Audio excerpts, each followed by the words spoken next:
This video is going to give a very brief introduction to a few basic but important relations on strings. The prefix, suffix, and substring relations.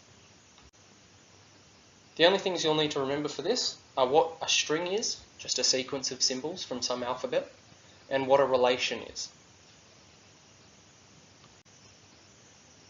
The first important relation we're going to talk about is the prefix relation. A string is a prefix of another string if it is the first part of a string. So the string AA is a prefix of AABA because it matches the first part of that string. Obviously, it's not a prefix of BABA. A proper prefix is just a prefix, but not where the string equals each other. So the string AA is a prefix of AA, but it is not a proper prefix. It has to be shorter. Every string is obviously a prefix of itself, but it is not a proper prefix of itself. And the empty string is a prefix of every string. We can imagine any string having a little empty bit out the front of it. That'll make more sense when we introduce the formal definition down here. X is a prefix of Y, and we can see here how we're now looking at as more of a set relation.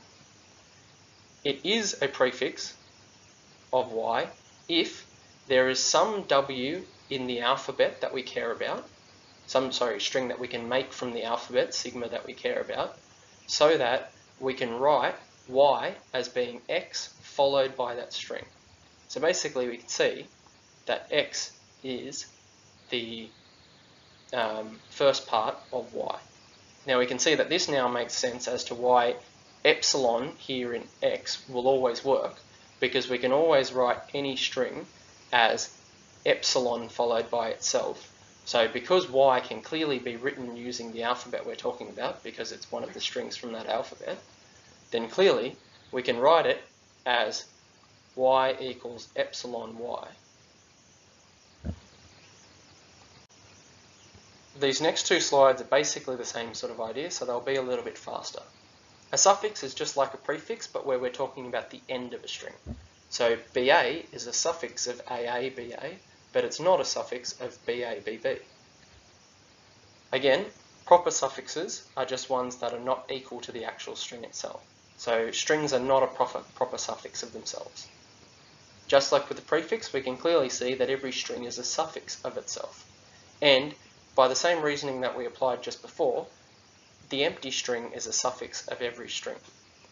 I'm not going to go through this definition here because it's basically the exact same thing, but where we've swapped the order of W and X.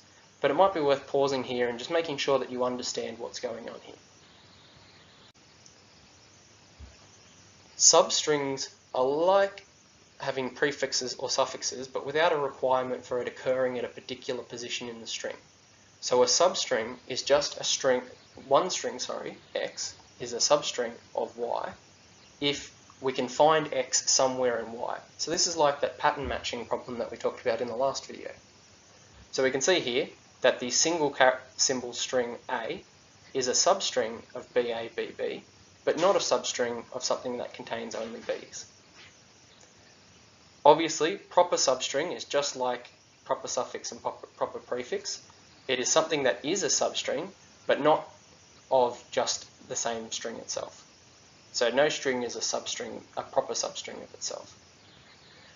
Obviously, by the same reasoning that we applied for prefixes and suffixes sometimes, we can say that every string is a substring of itself. And for the same sort of reasoning, in that you can think of any string as being split into two strings where we might shove an epsilon in the middle there and have it not change the string, we can see that the empty string is a substring of every string. So if we look at the formal definition, substring X of Y is true if we can write Y in a way so that X pops into the middle of it. And the way we do this is we say that we can find some pair of strings W1 and W2 in the made up from the alphabet, such that we can write y as being w1 x w2. If we can do that, then obviously x is a little portion of y.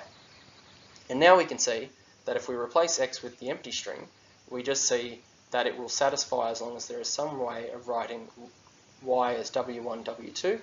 And an easy way to do that is to simply let w1 equal y and w2 equal, again, the empty string. And now we've clearly got a way for every possible y of writing it like this. So therefore, the empty string must be a substring of every string. So what we've introduced in this video is the idea of prefixes, suffixes, and substrings, and particularly their formal definitions. And we should have an idea now of what proper means when we refer to it in that context.